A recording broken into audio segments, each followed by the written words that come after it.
Hello. For those of you who are tuning into this recording, the reason why there's two files is because due to a mishap, only part of the original lecture was recorded. So I will be recording the first few slides as a separate file for anyone who wishes to look at it. So hello, my name is Hugh Gordon, and this is the first lecture in Knowledge Unleashed in NLC Symposium, the Perils of the Passage, Luxury Liners and Shipwrecks of the North Atlantic.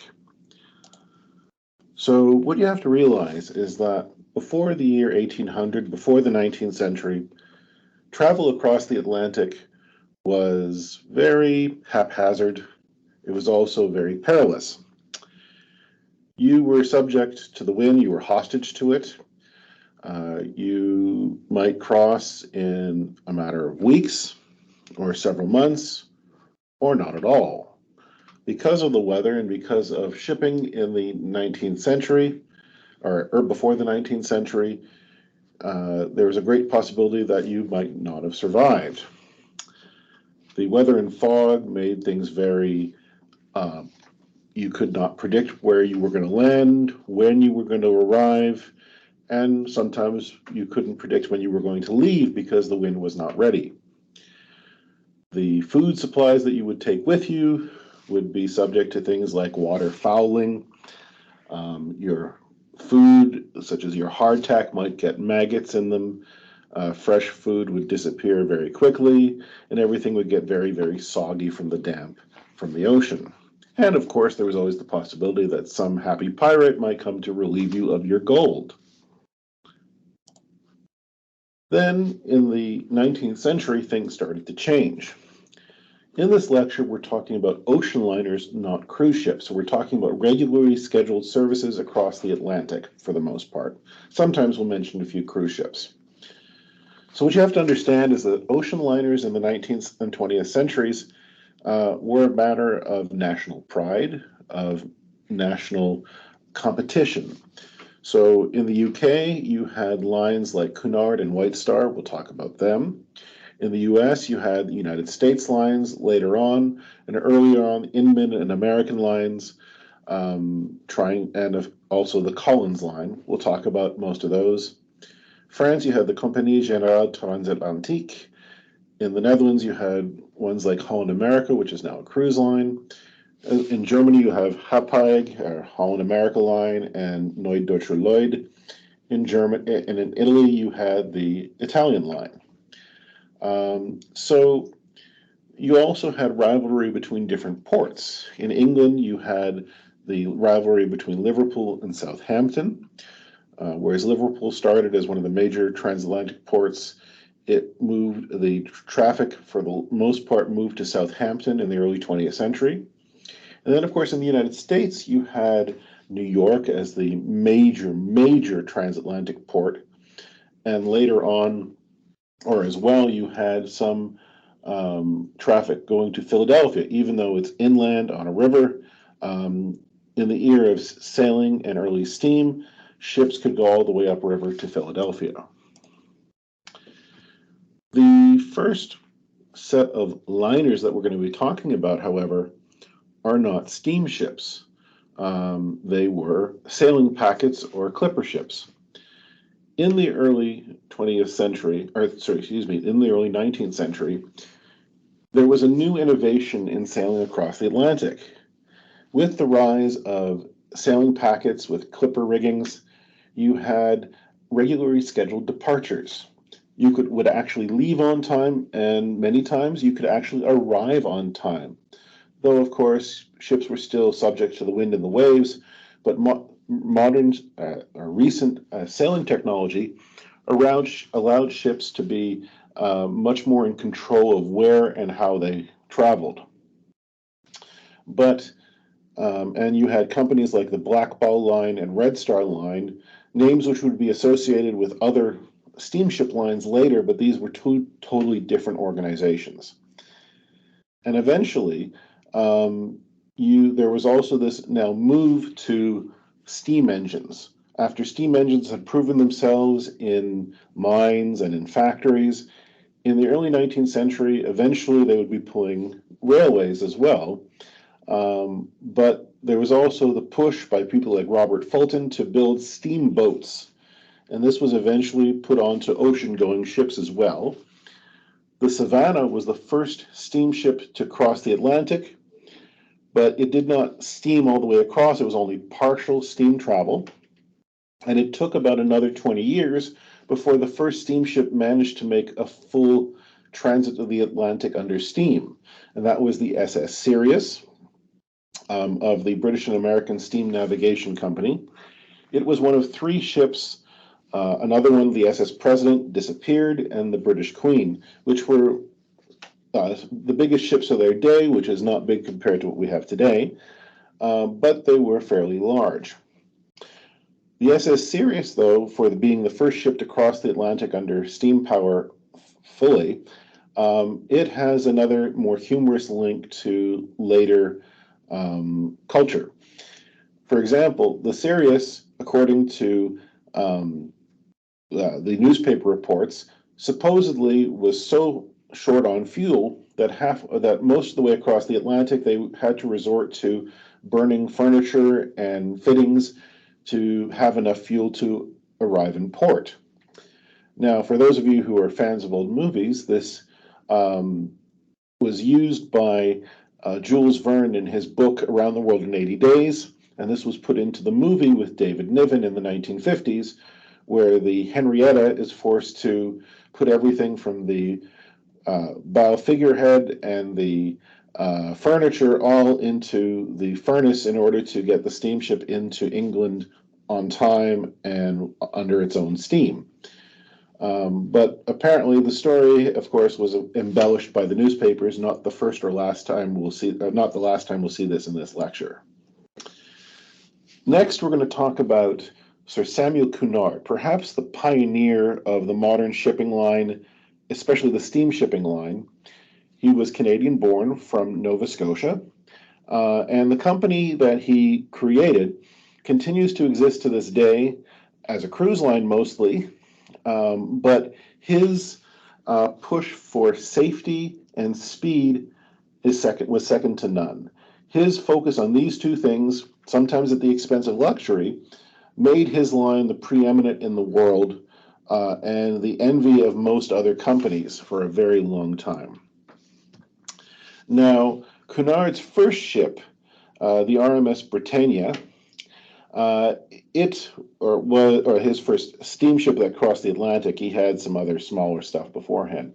The Britannia crossed the Atlantic and had received a mail contract to basically connect Nova Scotia with England. Of course, at the time, Canada was not a nation, and so it had individual colonies. So Cunard, when he created his steam line, his steamships were not very big. In fact, they were rather small and uncomfortable. For example, if you read a bit into the history and the first-person account written by the famous British author Charles Dickens, he referred to the Britannia as a giant hearse with windows. He was constantly seasick, and he said the only thing that was worse was the noise, but you ignored it most of the time because you were so seasick. And the accommodations, he said, nothing smaller for sleeping was ever made except coffins. So he wasn't really happy with the accommodations, and this was pretty much standard for transatlantic travel at the time. The food, and I won't read it for you here, but it's on the screen here, but basically, eventually, even the seasick travelers will scarf down anything put in front of them, from boiled or baked potatoes, lots of fruit. Unfortunately, that gets moldy because of the dampness traveling along the ocean.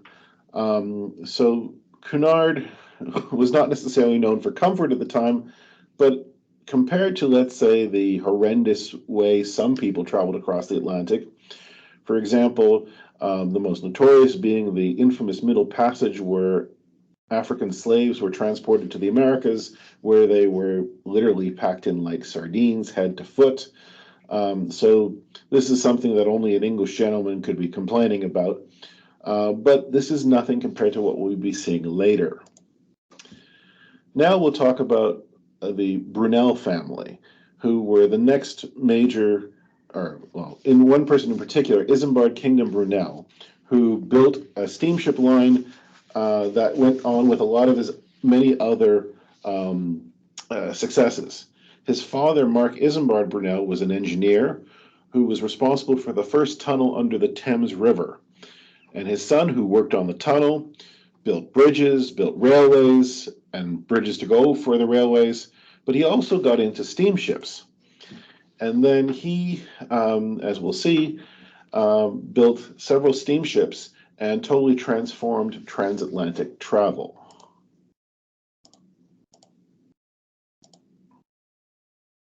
So Brunel, he launched a series of ships on the Atlantic trade. The first was the SS Great Britain, which is now available to sea in Bristol in England. As well, he had another ship, the Great Western, but finally he built perhaps his biggest and most famous ship of ever, the SS Great Eastern, also known at times as the Leviathan.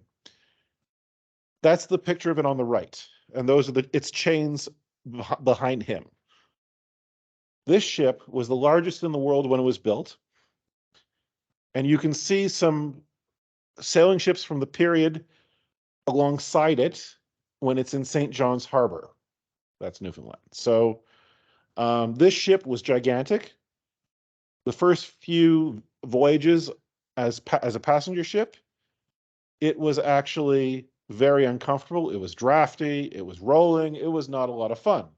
So almost immediately it went out of service, and eventually it would be used to lay the first transatlantic telegraph cable across the Atlantic, or across the bottom of the Atlantic. So that's how big it was. They used it to basically lay cable across the Atlantic. And now I have to go back and close the little thing. So first we come to our first major technological revolution that changed travel across the Atlantic and the world in a major way. So you may have noticed that most of the ships I've shown you so far that have steam engines are paddle wheelers. They look like something you'd see on the Mississippi rather than on the Atlantic.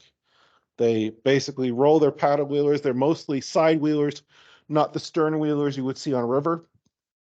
And many people assume that this was the best way to propel yourself in the ocean. In actual fact, this was not. And a new technology that Brunel tested and found was very important was that of screw propulsion, or propellers. So the Royal Navy, of course, always interested in anything nautical, and of course, whatever would make Britannia continue to rule the waves, they decided to put a little test. They literally tied two of their ships together, the HMS Alecto, which had paddle wheels, and the HMS Rattler, which had a propeller, and they had them play a gigantic game of tug of war. The HMS Rattler won by no contest. It basically just dragged the Alecto a fair distance before they realized that, yes, propellers were the way to go. And we still use mostly that form of propulsion to this day. Excuse me. So now we get to the gruesome bit. There are a series of ways that your voyage across the Atlantic or elsewhere in the world could end in tragedy. This is not an exhaustive list, and I don't mention every single shipwreck that ever was. I would be here for the next 20 years. So the first way, and the one that is always the most mysterious, is without a trace. Ships all over sail off into the distance, and especially before radio, before GPS, you never hear from them again. Especially when they're made out of wood, You might say have some flotsam and jetsam float nearby somewhere. You might end up seeing some of it, but most of the time they just disappear. And this even continues into the 20th century. You have other ships like the City of Glasgow, the Noronic, and the Waratah, each a different generation of steamship vessels. One of them at least is going to Australia. The other two are in the Atlantic. And nobody ever heard from them again. Maybe there might have been a message or a piece of uh, um, uh, furniture or something like that that floats into a harbor or along the coastline later, but you don't hear from them again. And then, even to this day, there's always the problem when there's human error, whether it's the Exxon Valdez, whether it's the Queen of the North, if anybody remembers that disaster from about 20 years ago. Ships have captains and ships have pilots and crew members who make mistakes. Hitting icebergs, of course, is probably the most famous version of this, but human error causes a lot of sinkings. People are, mortal. We're not omnipotent. We're not omniscient. We make mistakes. Then there's other accidents, ones where could be a mixture of human error, could be a mixture of weather. That would be where they hit a rock and sink. That happens all the time. For example, there's a couple examples, and the only one I have here, for example, is the Príncipe de Asturias. I apologize to my Hispanic friends if I mispronounce that. And this ship, for example, was considered like the Titanic of the South Atlantic because of the number of lives lost. You'll notice in almost any shipwreck after 1912, it's called the Titanic of. Everything goes back to that ship, and we'll talk about why later on. Weather is always an issue. Fog has destroyed numerous ships because ships don't know where they're going. And even with foghorns and eventually radio and radar, ships still collide with each other. And you'd think they would know better. I mean, to this day, even American naval vessels with more technology than anybody else will hit each other. Then there's mechanical failure. For example, the Principessa Mafalda, which was sailing to Brazil, this ship apparently was too old. Everything was breaking down. The toilets were breaking down. The people were very unhappy. And then nearing the end of its journey, its propeller shaft broke. Now, normally this might not be a problem, but with this ship with the propeller shaft breaking, the water came in and the ship sank, and about, I think, half the passengers died. These are, you never know what's going to be happening to your ship. Perhaps the most terrifying way is a mixture of a fire and a sinking. Fire sometimes happens when ships are at piers along the side of a harbor. For example, the SS Normandy, perhaps the most luxurious of all the French liners, when it was interned during the Second World War, it caught fire on the pier, rolled over, and sank.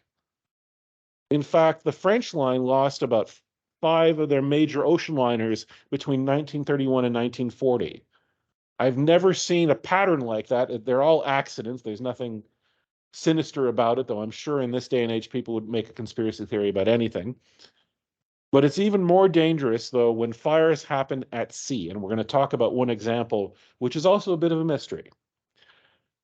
Then there's things like destruction in war. Ships get torpedoed on purpose. One of the most famous, of course, being the RMS Lusitania. We'll talk about that. And then there's one of my other favorite mysteries, which is not really the liner, so I apologize for sticking it in here, but the Mary Celeste. One day, a ship came along, a sailing ship in the middle of the Atlantic, and all of a sudden, basically, they realized that the crew was not there. The ship was basically laid out for sailing, but the lifeboat was gone. The table still had food on it. The cargo of alcohol was still in the hold. We don't know what happened. The most likely assumption is that people maybe thought that the alcohol cargo was leaking. Of course, alcohol go boom. And so presumably the crew got into the lifeboat and they were being trailed behind when they either just decided they just lost being able to keep up with the ship, but we just don't know what happened. The other ship brought the ship into port and they claimed salvage on it, and that was the end of it. We still don't know the rest of the story. Then there's what the media says about shipwrecks. I remember seeing the headline on the left in many of the books I've read about Titanic. Very early on, if there's radio, as of course there is with the Titanic story, the what might happen is you get a lot of, well, what we would call today false news, but back then it was more exuberance. You report any tip that you hear, regardless of whether you can prove it. This is the era of yellow journalism. So people actually thought that everybody was saved from the Titanic because, well, the most powerful or the biggest, most luxurious liner of the time, how could it not save all its passengers? But then, of course, the seriousness of it sinks in. And then there's the famous phrase that you hear in movies and also in the history, women and children first, what we call the Birkenhead drill. Now, this is not an ocean liner, but this has also a very good story I couldn't resist. Basically, the idea that the women and children get off first into the lifeboats, as shown in all the movies about Titanic. This goes back to a Royal Naval ship, the HMS Birkenhead in 1852, which is going around the Cape of Good Hope, if I'm not mistaken. The ship hits a rock and starts sinking. The captain orders the women and children into the boats. There were a few passengers and family members of the soldiers on board. It's a troop ship. But the British soldiers stand their guard and go down with the ship for the most part. They do release their horses. There is possibly a story, most likely apocryphal, that when one of the British soldiers managed to survive after finally they were allowed to basically swim for it, that he swam for shore, got there, and found his horse waiting for them. Isn't that the most British cavalry story you've ever heard? So about 193 of 634 were saved, but this became a good myth in British maritime history. And of course, the British imperialist, racist poet Rudyard Kipling, of course, thought this was a magnificent thing. To stand and be still to the Birkenhead drill is a damn tough bullet to chew. So, in the stories of shipwrecks, you'll see all sorts of things happening over and over again. Navigational errors. Where are we? We're not where we think we are. There's no radio most of the time that we're talking about. There's no GPS. Though, as we've seen even in recent years, just such as with the cruise ship, the Costa Concordia, it doesn't matter how modern it can be. Ships can still hit rocks and reefs. Crews panic, just like in that instance, the Costa Concordia. Crew will take to the lifeboats before passengers do. In one famous instance that was later recounted by the author Joseph Conrad, a ship taking pilgrims to Mecca, it looked like the ship was going to sink. So the crew, in a most unchivalrous manner, got into the lifeboat and left the several hundred pilgrims behind. Pilgrims, of course, were not very happy. They managed to basically threaten the engineer who had stayed behind or had been left behind, and they forced him to bring the ship into the port. So imagine the crew who was in the lifeboat, when they finally get into port, all ready with their story to say that the ship sank, and there was the ship waiting for them. So this was made into the book Lord Jim, and as well as the movie based on the book, but this had some basis in fact. So there were all sorts of other things that happened as well. For example, ships might have had a big hole in them, but the captain will keep going because he hopes he can make it to land before he goes under. Doesn't work usually that way. We'll see a few in a minute. Other examples where ships, it looks like that all of a sudden all hope is lost, then all of a sudden another ship comes along and takes everybody off. Or a passenger, as we'll see, manages to bring a ship into port when the crew is almost all gone. Part of the problem is we'll see a few collisions at sea where one ship collides with the other and then keeps going because they think, oh my God, we're in danger. We're going to get sunk. We can't stop. But the other ship goes down, whereas they stay alive. What you're supposed to do is stop if you can and help each other, but it doesn't always happen. Ships, more than anything else, I can probably tell you tonight, are crewed by people, and people make mistakes. And then there's one that really burns my bubble: ships that ignore distress calls. We're going to be talking about one, a rather famous one, later on. So, one of the first major steamship disasters was a ship from the Collins Line, the first American steamship line to compete with Brunel and Collins. Was the Arctic of the Collins Line. Now, this ship was one of several made for the Collins Line named after oceans: Arctic, Pacific, and Atlantic. There's another Atlantic we'll be talking about, totally different company, totally different ship. So on a westbound journey and nearing Newfoundland, the Collins liner Arctic is going along in fog, when all of a sudden, out of the fog comes another vessel, the French steamship Vesta, which is carrying fishermen from the French islands of St. Pierre and Miquelon off of Newfoundland back to France. The Vesta puts a hole in the side of the Arctic and keeps going. It manages to stay afloat.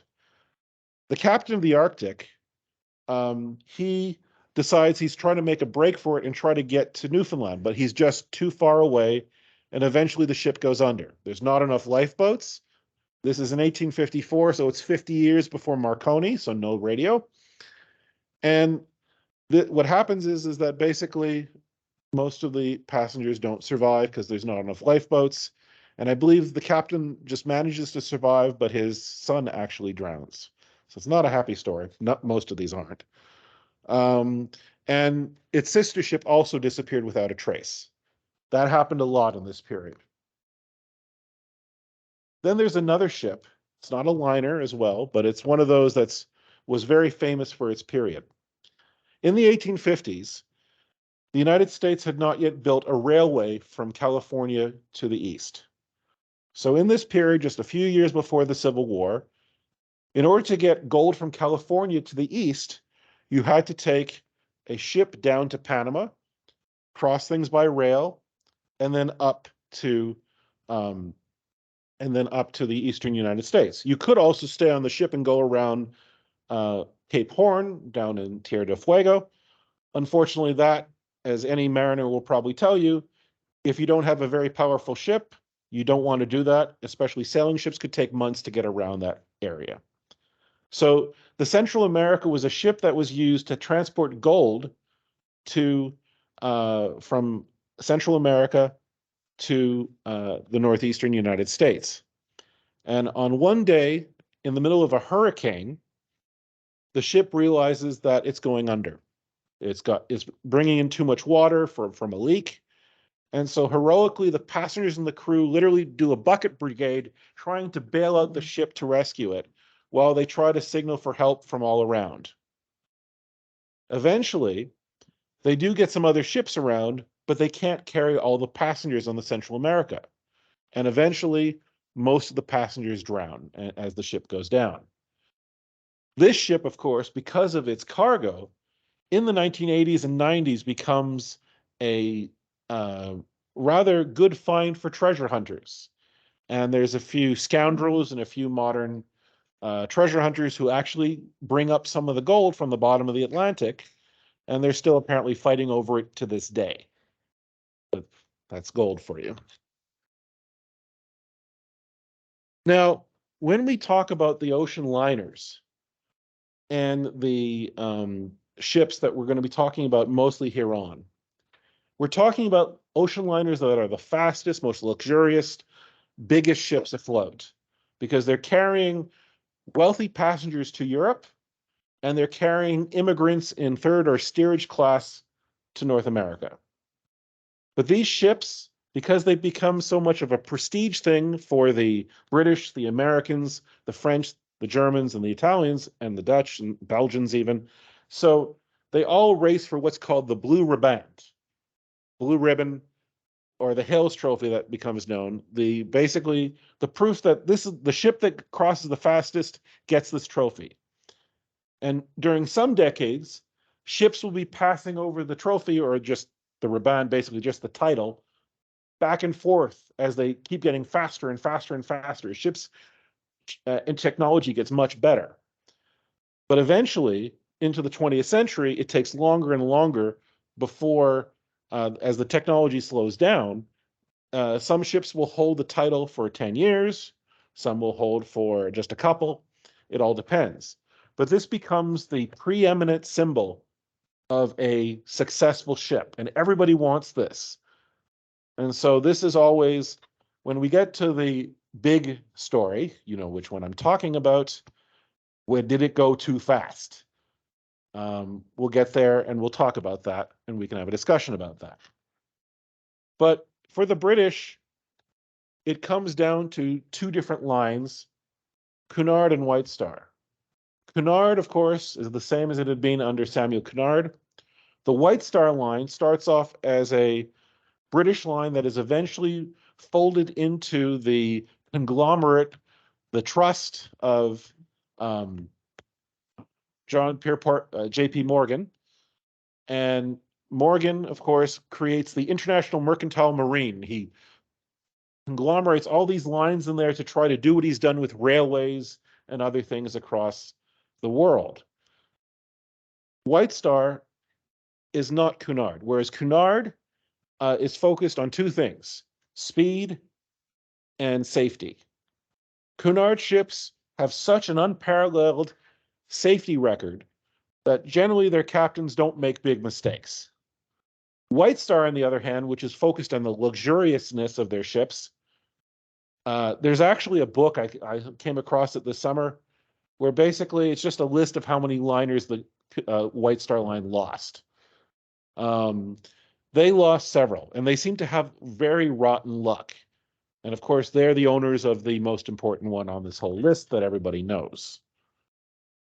But one of their early ships was lost due to, you could say it was an argument.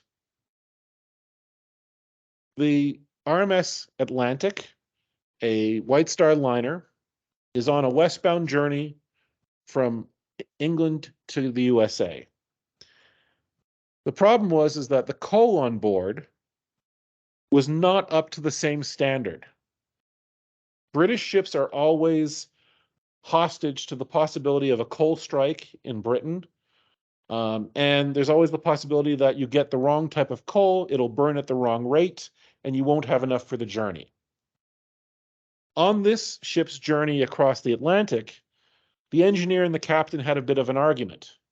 And the engineer wasn't exactly telling the captain how much coal they had left, because he wasn't sure they had enough.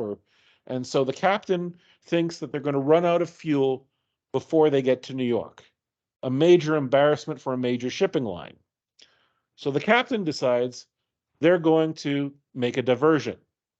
The closest available port of any decent size is Halifax, Nova Scotia. So the Atlantic makes a turn to the north and heads towards Halifax Harbor. And unfortunately, the ship misses its target. It comes across the rocks to the west of Halifax. And so while the local fishermen are trying to make a rescue brigade to bring the ship's passengers to shore, the ship is basically foundering.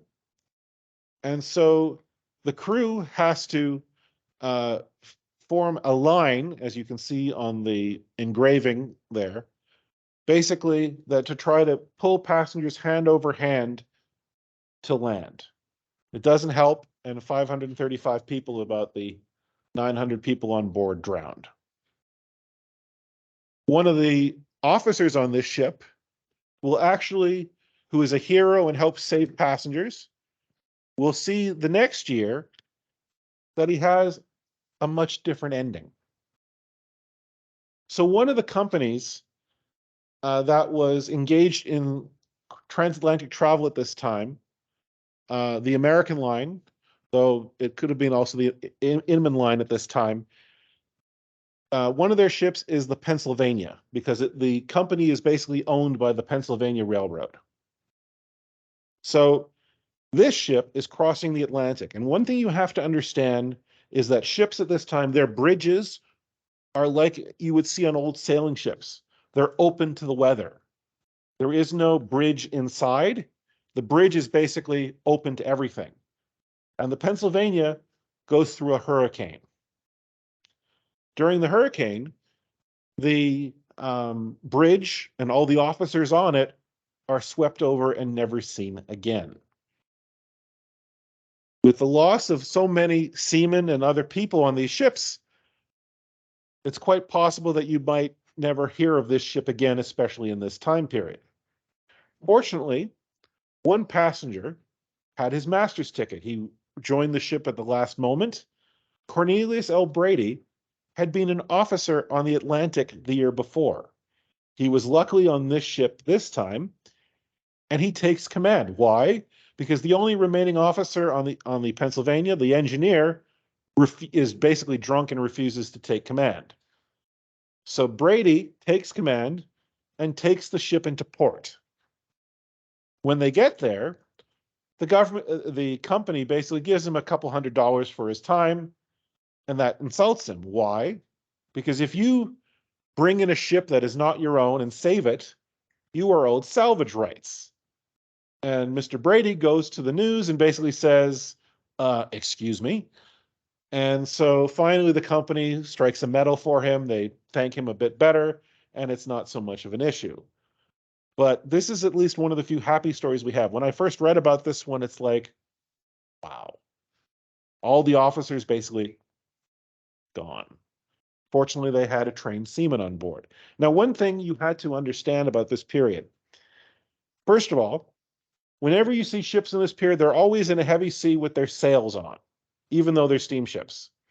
At this time, most steamships still had auxiliary sails and masts just in case they needed them. But by this point, it was getting to the point where you didn't need the sails so much. But basically, sails were always an emergency thing. So this was one of those cases where sails as well as an engine were helpful. But later on, we'll see sails just disappear. And now we get to the period of the superliners.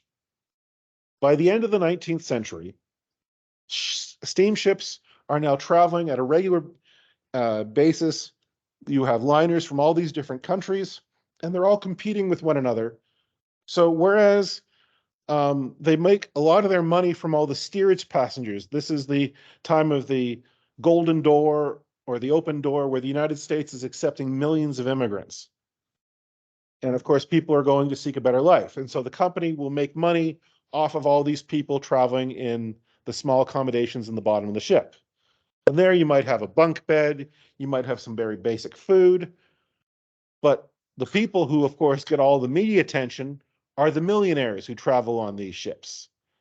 And the ships, you cannot imagine just how opulent they are. Maybe you can if you've seen enough of the movies. But if you look at them, this represents an age and era before the First World War where the wealthy are there to show off.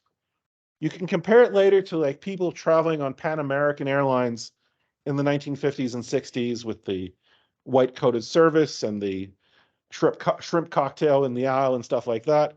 But here, ships are opulent. One of the books I was reading called this Ritzonia.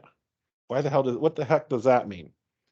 Basically, it refers to the Ritz Hotel. a lot of the food on a lot of these ships was basically catered or designed by the Ritz Hotel. So sometimes they have the Ritz restaurant on these ships, or later on, the Ritz-Carlton restaurant on these ships. So you have a la carte restaurants. You don't have to take whatever they put in front of you. You can order off a menu. Ships like the Titanic have gymnasiums and an instructor to help you use the equipment. They have swimming pools, so where you can actually swim, usually not on the surface, but deep in the bowels of the ship, and even electric lights and elevators, such as the Titanic as well. So these are the epitome of the technology of the age. And this is not technology that makes the ship faster. We'll talk about that in a second, but this just makes everything much more comfortable. The next major technological revolution of this period is when you see something happening at the Royal Naval Spithead Review one year. You have all the Royal Navy ships lined up and they're showing off to the king, they're showing off to the foreign guests who are there, and all of a sudden, a tiny little ship does circles around all the giant Royal Naval ships. It's called the Turbinia, and its inventor, a man by the name of Parsons. He, of course, is trying to show off his technology. And so he gets a visit from the Royal Navy, from the king, and even the German Kaiser. And so this leads to a whole new revolution in shipping. His steam turbine engine turns propellers so much faster, and ships can go so much faster. Cunard, in an attempt to try to make sure that what technology was best, they built two identical ships, one with triple expansion steam engines, pistons going up and down, ka-chunk, ka-chunk, ka-chunk, or turbines. The Carmania and the Caronia. The Carmania is so much more faster and efficient that Cunard switches to turbines, even though many other companies will stick with traditional engines because they don't need to be that fast. They don't need to use that much fuel. The Carmania has another very interesting liner story. Fast forward about 15 years to the First World War. The Carmania is a British auxiliary cruiser. Basically, the British in wartime would stick guns on their liners and have them hunt other ships and use them as escorts for other ships because they were so fast and big. One day, off the coast of Brazil, the Carmania comes across another ship that looks strikingly like itself. The German liner Cap Trafalgar had been altered to look like the Carmania to basically try to hunt down British shipping. So literally, the Carmania hunted its own doppelganger, good German word, and managed to sink it.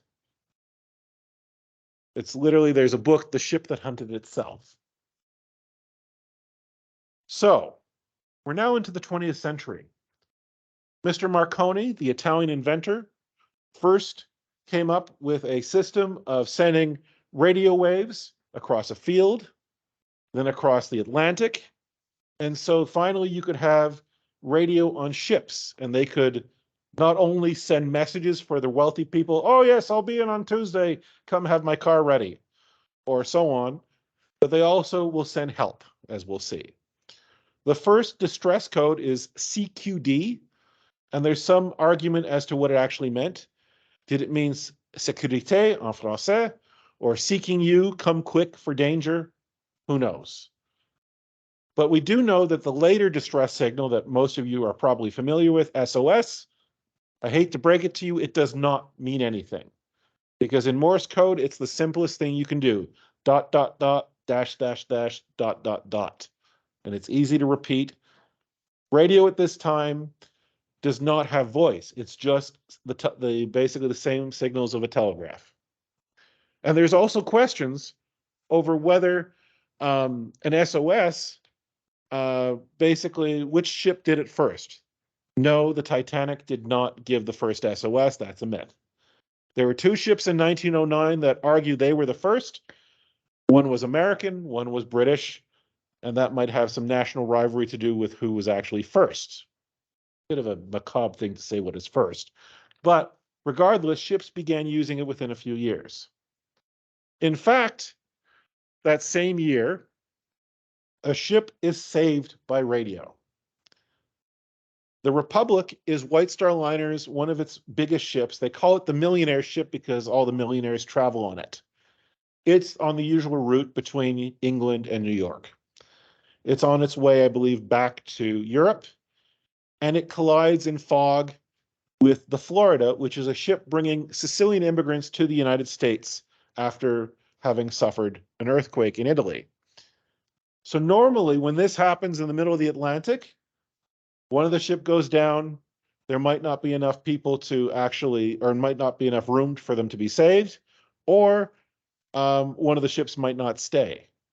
But basically, as soon as the Republic gets hit and is in danger of sinking, the radio calls other ships, and they all come to help the law of the sea, and they basically save as many people as possible. It becomes a miracle.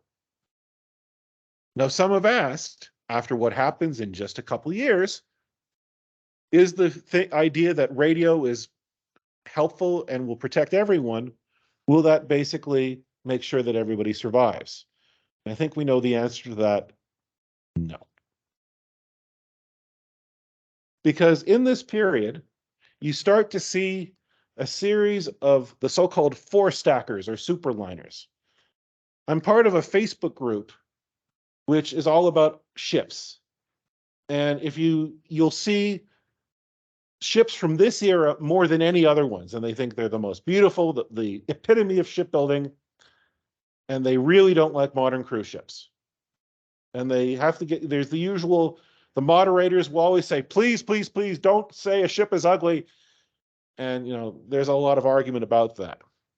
But you start to see four stackers. The very first one was basically a German series, the Kaiser Wilhelm der Grosse and its sisters. It's a much older ship than the other ones, the Lusitania or the Mauretania and the Titanic and the Olympic, but it looks similar.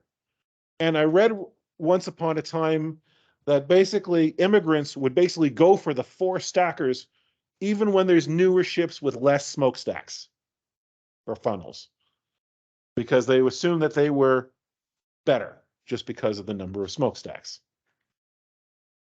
And then we get to, well, first of all, the Mauretania and the Lusitania, they grab the blue riband on their initial journeys and keep fighting over it until the Mauretania stays basically in the lead and keeps the blue riband for about 15 years or so.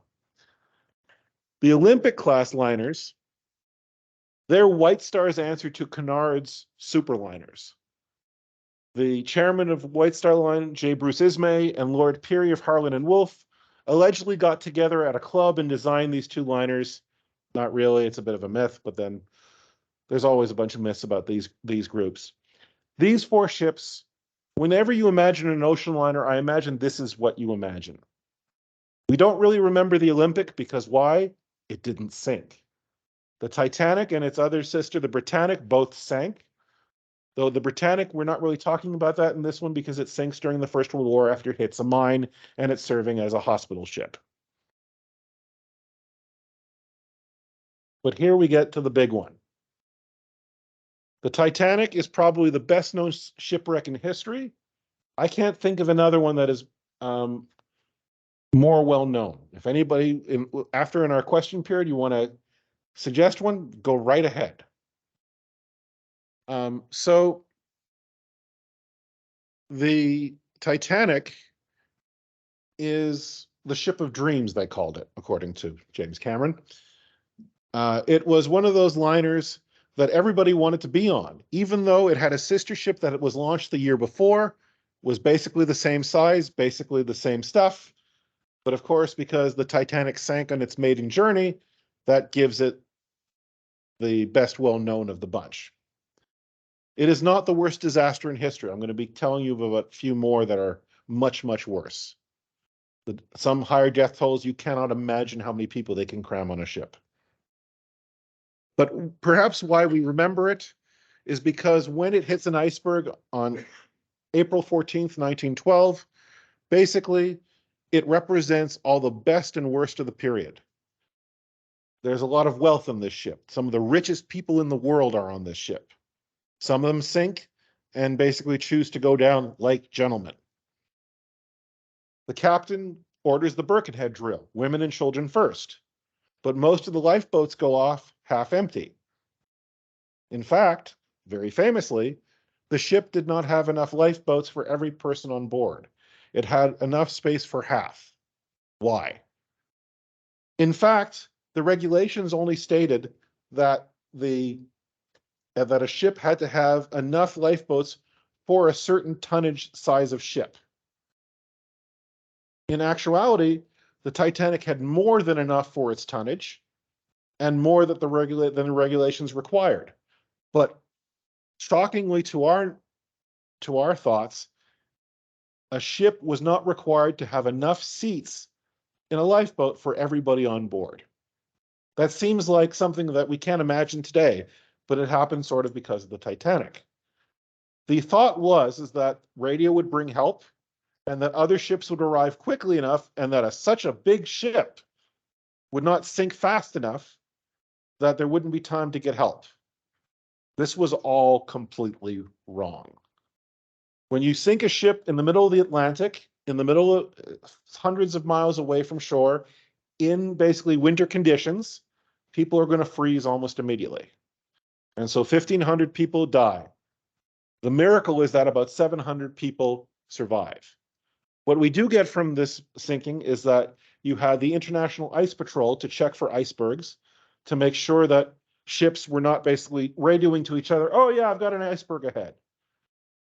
But the fact that the radiomen, Phillips and Bride, stayed at their post to the end, one of them survived, they actually fixed their radio that day. Members of the Marconi Company, they didn't work for the line, they worked for the Marconi Company. They were told, you're not allowed to make this repair. So the two of them said, well, screw this, let's do it anyway, because there's so many passengers who want to send messages home. Imagine what would have happened if that radio was still broken that night. They saved 700 people's lives because they disobeyed orders. And then we have the rescue ships. So when Bride and Phillips send out their SOS, the first ship to really respond and do something about it is a ship that's too far away, the RMS Carpathia of Cunard. Captain Arthur Rostron, who is turning in to bed, he, as soon as he gets this message, turns the ship around. He's hours away. He tells the crew to get ready, to get all sorts of things ready for passengers, to tell his own passengers to stay in their cabins so they don't cause trouble. The doctors get ready, blankets, everything gets ready, and he is going to get there. But he knows he's going to get there after the ship is gone. So he tries his best. He does everything he can. He is undoubtedly the hero of this night. Then there's another captain. Not too far away from the Titanic is the SS Californian. Its captain, Captain Stanley Lord, is sleeping in the chart room. He's gone to bed when some of his crew members see a ship in the distance. Now, we don't know how far it was. Historians, maritime experts have been arguing about this for over 100 years. How far was the Titanic from the Californian? It was definitely in visual range. Now, the problem is that was there a mirage or an effect that basically made it look closer than it was? We don't know. But at this point, the Californian's radio was turned off for the night. They did that back then. But then the Californian's crew starts seeing rockets shooting up into the sky. So they go to tell the captain, what should we do? The captain says, what kind of rockets are they? And goes back to sleep. Nobody thinks, or nobody is allowed to turn on the radio to ask, because if they can see the ship, the noise from the Titanic's wireless would be so loud. Basically, you would hear it, because what happened earlier that night, when the Californian was trying to relay an ice message, the Titanic operator, Brider Phillips, basically said, "Get off the line. I have to keep sending these messages out." So something probably could have been done. But Lord did not turn his ship around. The next morning, he raced to the area where the Carpathia was still dealing with the remains, but he didn't do anything else. So he's been painted as a villain, much like the chairman of the White Star Line, J. Bruce Ismay, who also got into a lifeboat, probably too early, and therefore he's been painted a villain by practically every filmmaker there ever was. When a ship is sinking, now we don't think of women and children first so much, but back then that was definitely the wrong thing to do, when other men of his social stature stayed behind. So this one, more than anything else, was the ship racing to get the blue riband. The story you hear in all the movies, the ship is going full steam ahead, we're going to break records. Most people would say, not really. White Star didn't need the record. They knew the ship wasn't necessarily the fastest in the water. It did have a turbine, but it was not all turbine. But why didn't the ship slow down? Why didn't it stop for the night? Because, of course, the passengers might not want to be late. That's always a possibility. One of the other things that you hear about in books is that there was a coal bunker fire in one of its, I believe, 6 bunkers. Now, the fact is that the theory goes that the bunker basically weakened the walls of the ship, and therefore that let the tear into the iceberg that grazed it. It wasn't a head-on collision, it grazed it along the side. That basically the weakness from the fire caused the sinking. Most experts disagree. There's been all sorts of things, that the rivets were done the wrong way, or basically all sorts of other things. Another reason was it called unsinkable? Not really.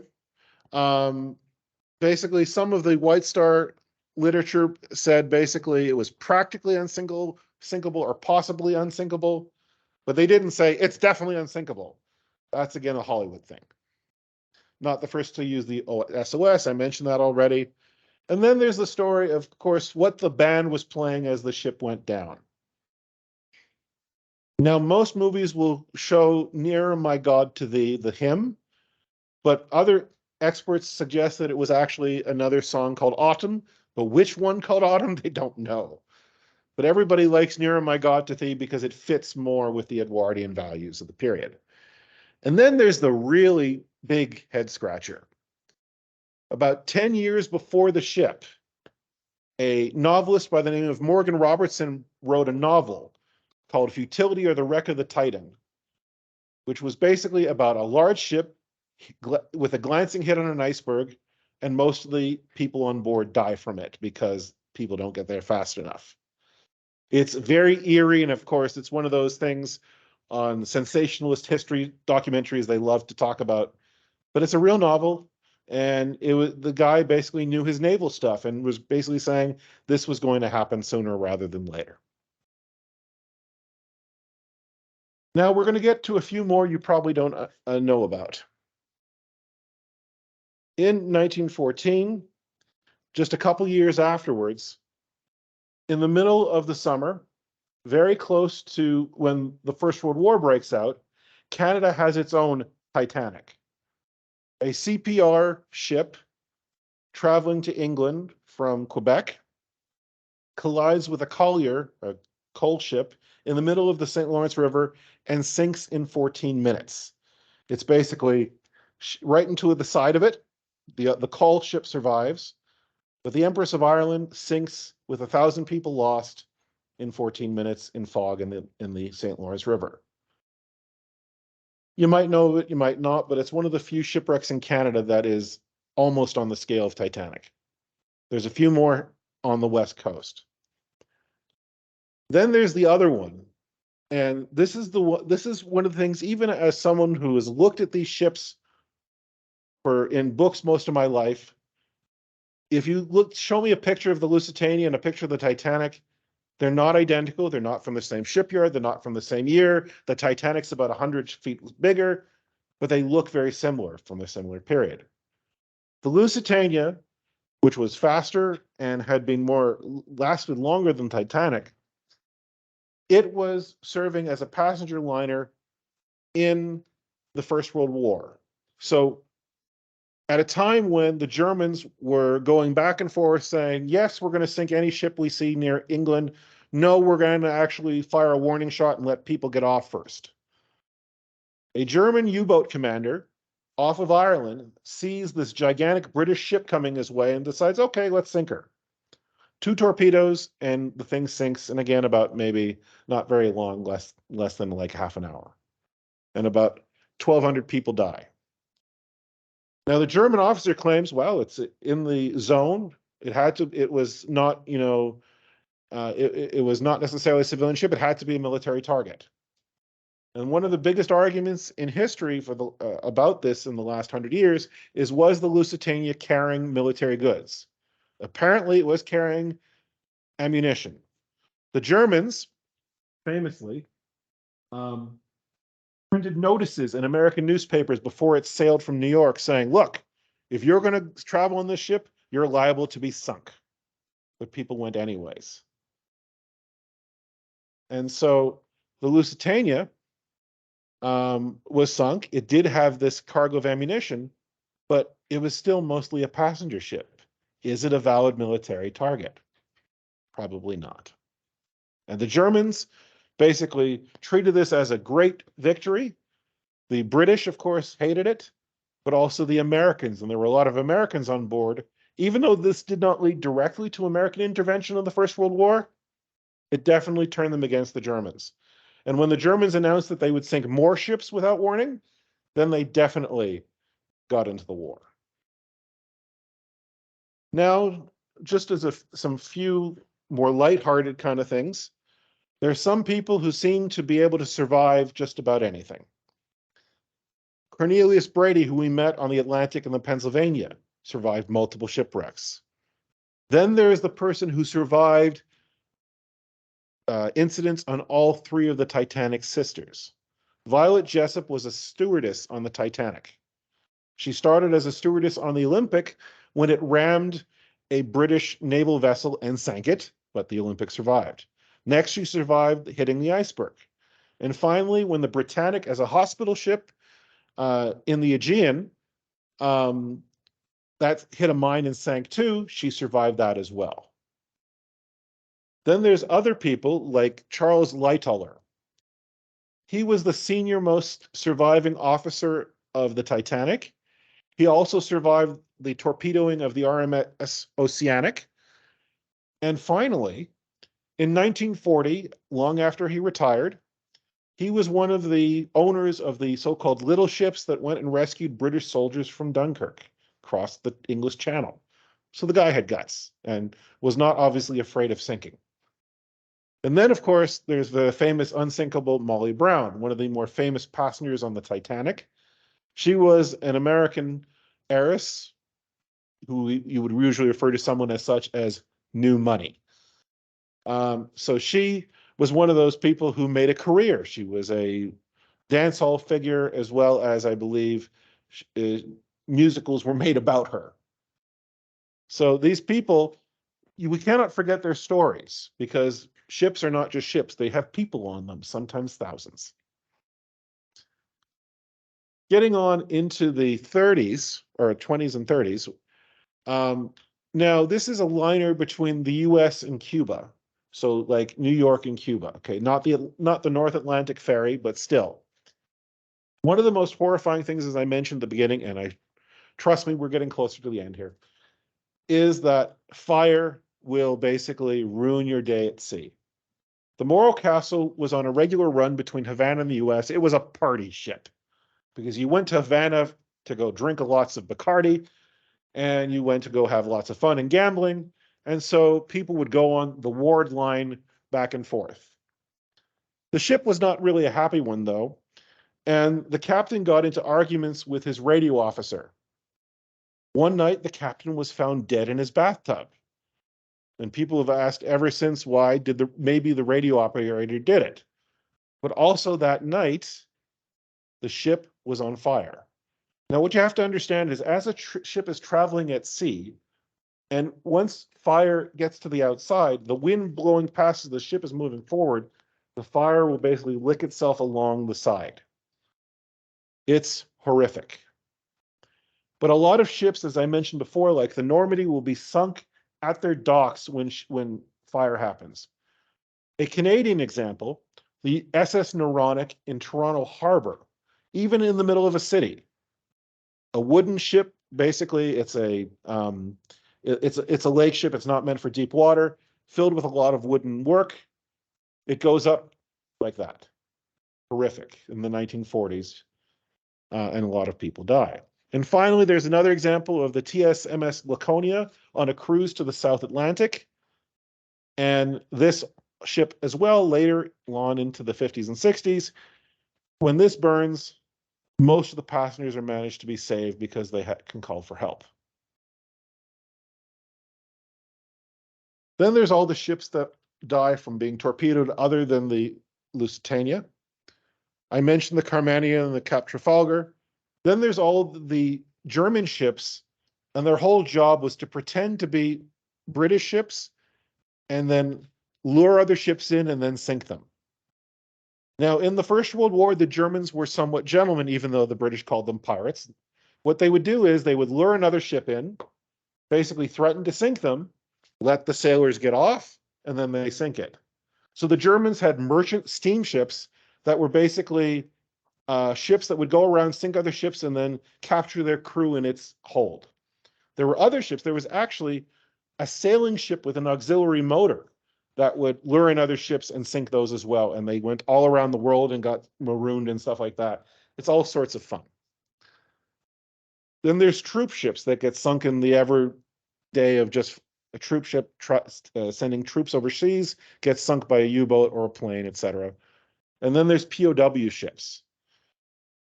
I'm going to skip over the Lancaster to talk about one of the more interesting incidents, the Laconia. A British vessel is traveling from South Africa north.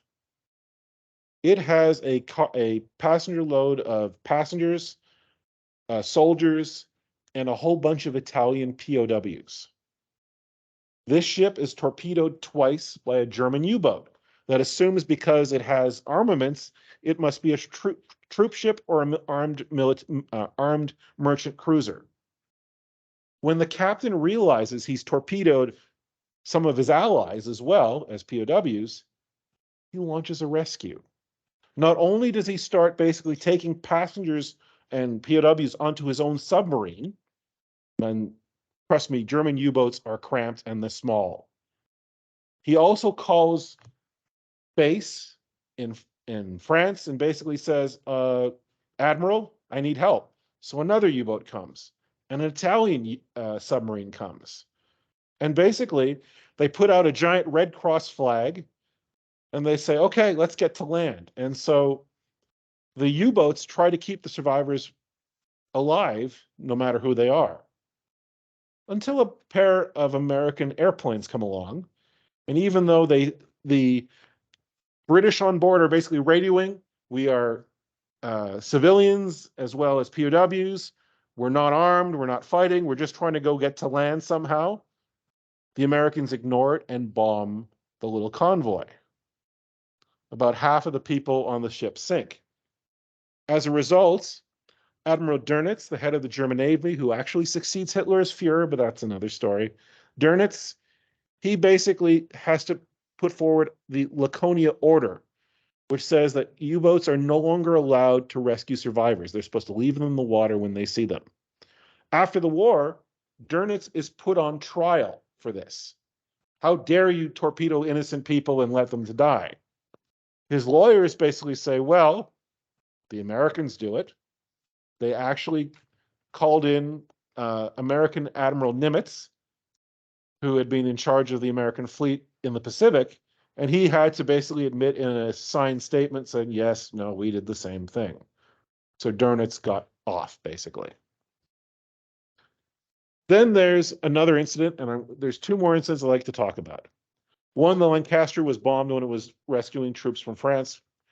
That happens in war. But then at the end of the war, the Germans are evacuating their own people, their own troops, and civilians from their held territories. One ship, the Cap Arcona, is basically moving concentration camp inmates.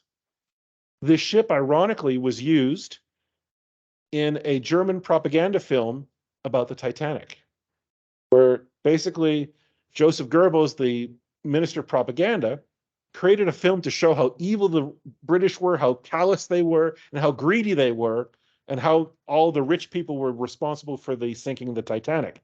He filmed it on the ship, the Cap Arcona, which itself got sunk. It's a weird, weird world we live in.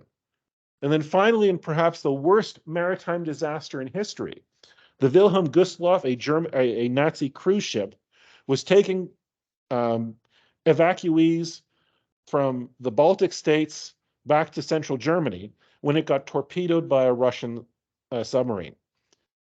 We think there was something like 9,400 people on this one ship. It represents probably the worst sinking in history. And then we get to one of the last ones we're talking about here. In the 1950s, cruising had got back to normal, liners had gotten back to normal, but airplanes are starting to eat into their traffic. So luxury is still the way to go if you want to have fun, go on a nice sunny route to Italy. The Andrea Doria is one of the Italian line's newest ships. It's sleek, it's fancy, it's nice and luxurious.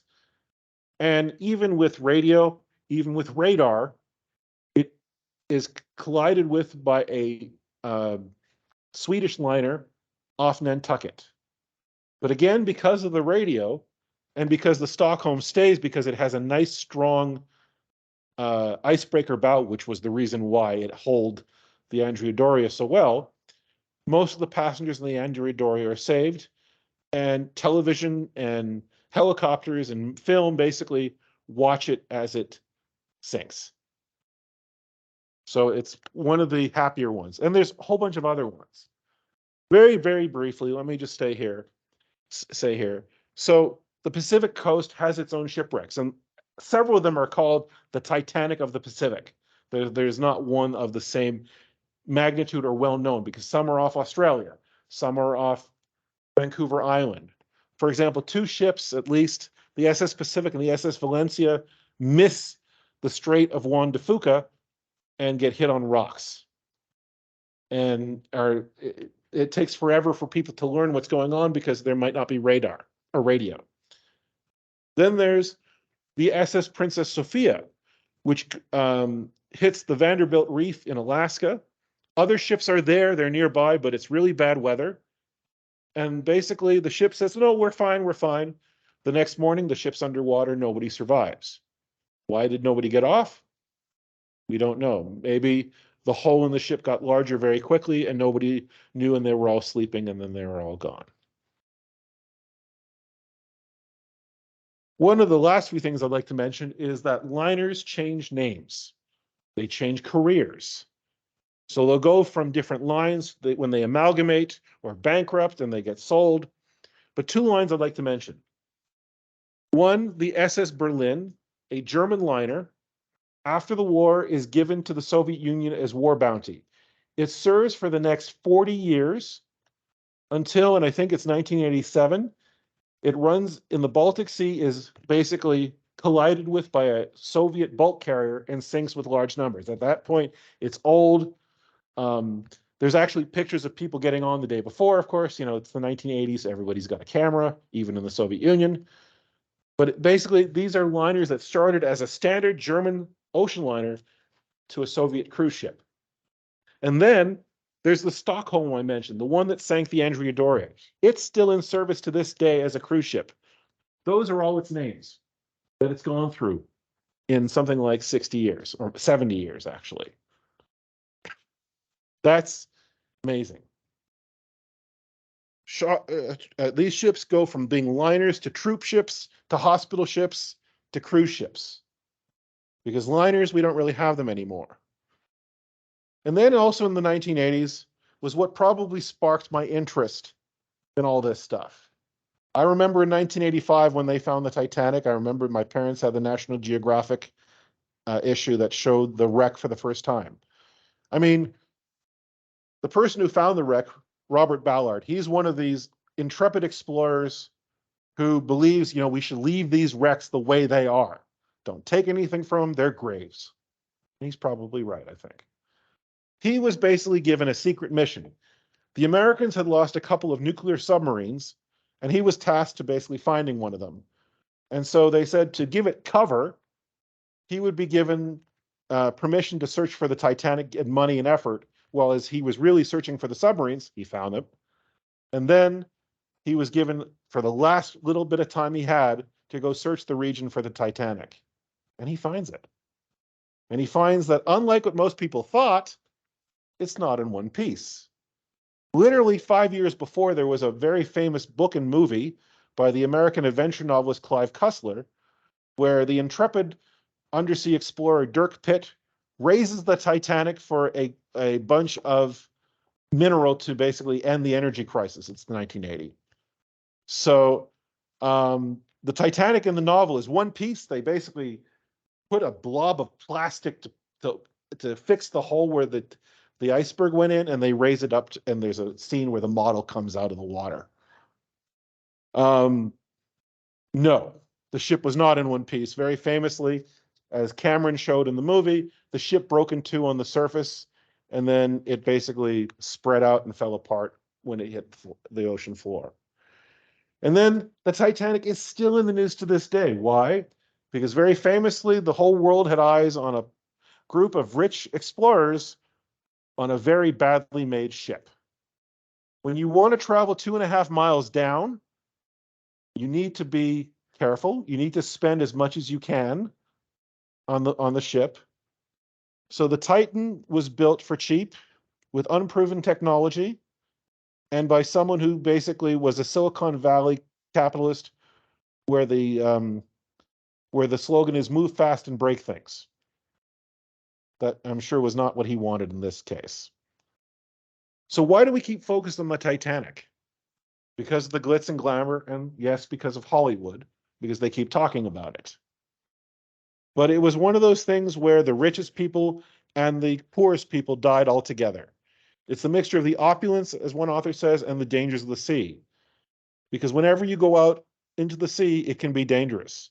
Whether you're crossing the Baltic Sea on a car ferry and it suddenly tips over, or whether you're in a hurricane, or whether you're going to visit Greenland and your ship gets caught on something. There is one last liner, the Queen Mary 2, and it's nearing the end of its days already. Before that, it had the Queen Elizabeth II, which was probably in service for much of my life, until finally it was retired in place of this one. And now the big ships you'll see are the cruise ships, like Royal Caribbean's Icon of the Seas.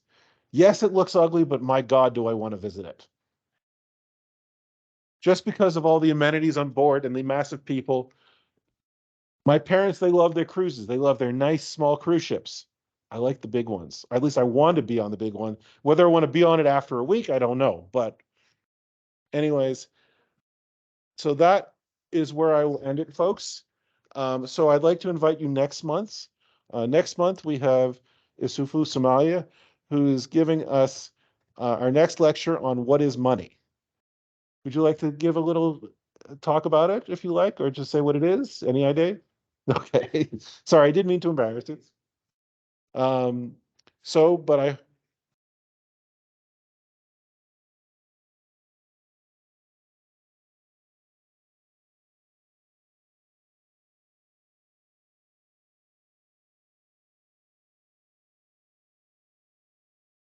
Excellent. So thank you. I hope you'll join us all next month. Oh, darn it. You know what? I have to look that up. So please let me do that. I do apologize. I know I shouldn't be looking at my phone at a time like this. It is October 20th. Same place, same time. All right. Thank you very much.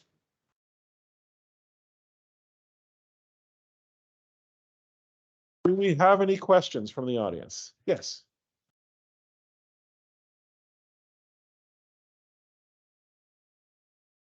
Yeah.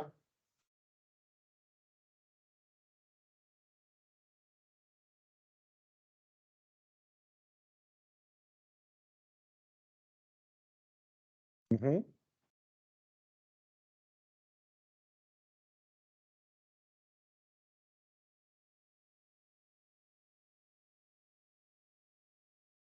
Hmm.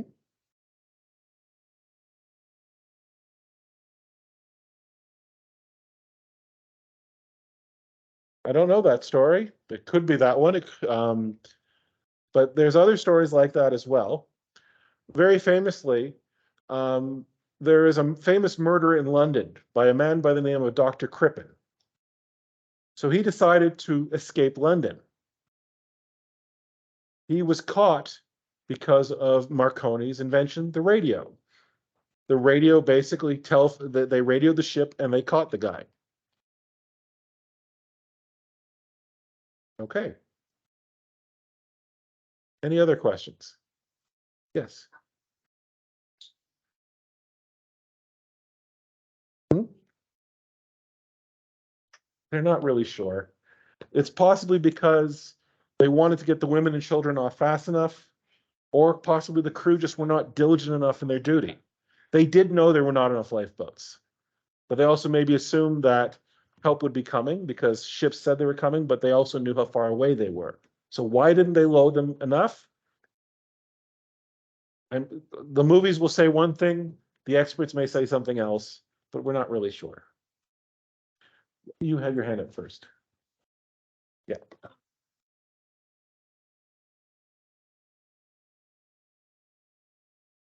Yeah. No.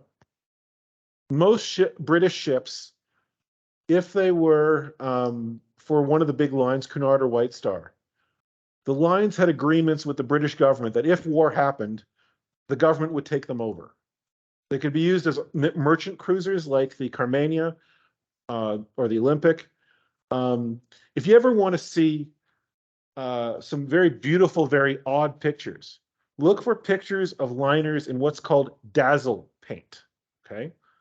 So it was an idea that to camouflage them or basically to prevent torpedoes from getting a hit, you'll see them with weird lines and shapes and colors on it. It's stunning. So, but basically, the British government required them to hand over the ships in wartime. So, and the lines were happy to do this because it also protected shipping as a whole because they had other ships didn't want to sink. So these liners were used as escorts until basically the Second World War when liners could not really protect themselves. And so you had a lot more escort ships, airplanes in particular, and so on. Yes.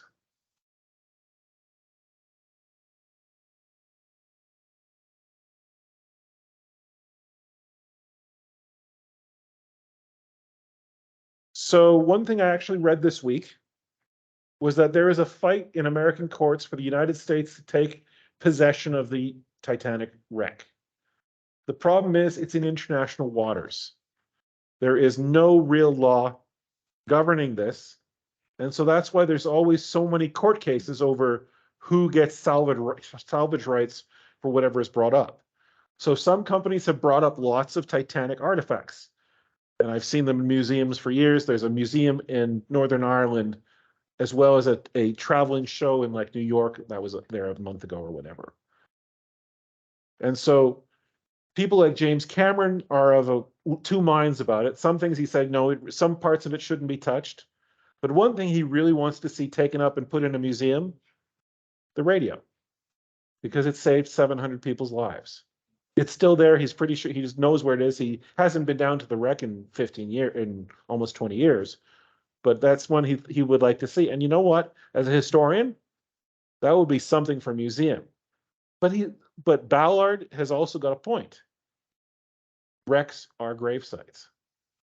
And so some wrecks, some ships get wrecked on purpose to create fake reefs for divers. Like you'll sink an old aircraft carrier and you'll make it a reef for divers. But a lot of these ships, and some of them are accessible to scuba divers, like the Britannic is not that far down. But other ones like the Titanic, you're taking your life into your hands. Yes, Darren.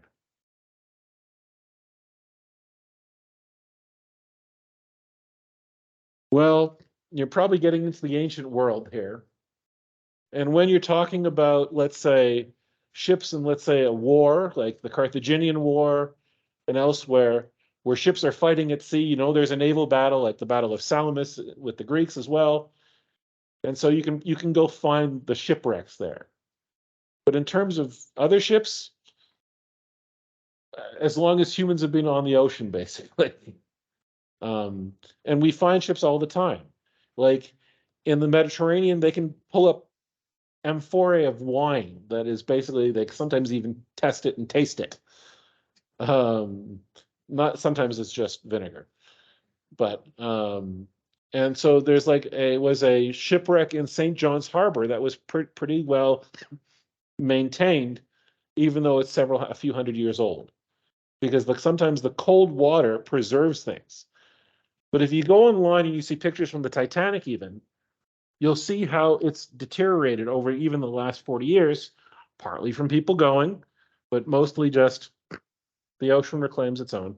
Depends where you are and what. Yeah, go ahead.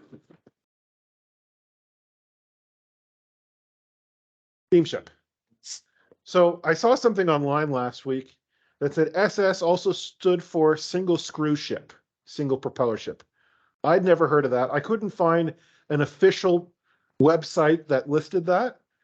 So it may not be true, maybe clickbait, but most of the time when you see SS, it means steamship. RMS means Royal Mail ship. A Royal Mail steamer, technically, I think. Anything else? Yes. Oh, I'm going to have to look that one up, I'm afraid. Sure.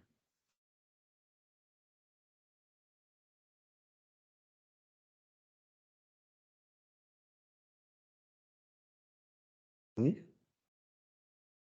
Thousands and thousands of tons of ships. Mhm. went Millions. off. Do you know if there's been any recovery efforts, like in that graveyard? Not necessarily. I mean, for example, Ballard went and got the German battleship Bismarck, but that's not a passenger ship.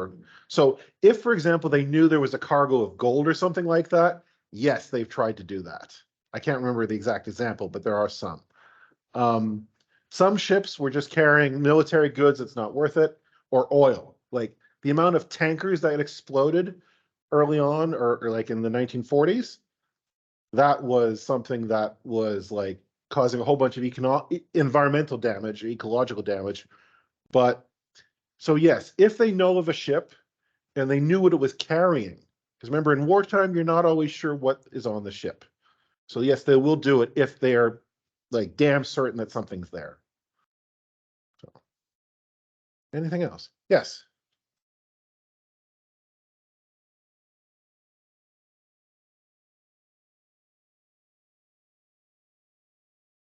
You mean the Bermuda Triangle? Okay. So I'm not a conspiracy theorist. So maybe as a kid, I would have been more interested in the Bermuda Triangle, but it's just because that's a very hurricane prone area when a lot of ships didn't have radar or radio. And so it was a bad place to be. The area could be bad to go through. And some ships, like there's the Cyclops, a carrier that was lost in 1918 or whatever, that was lost. You had airplanes that were lost, but bad weather happens. Yeah, I didn't mean to be offensive, sorry, but anything else? I'm going to stop the recording now and we can have a further discussion offline. See if there's any questions from the chat.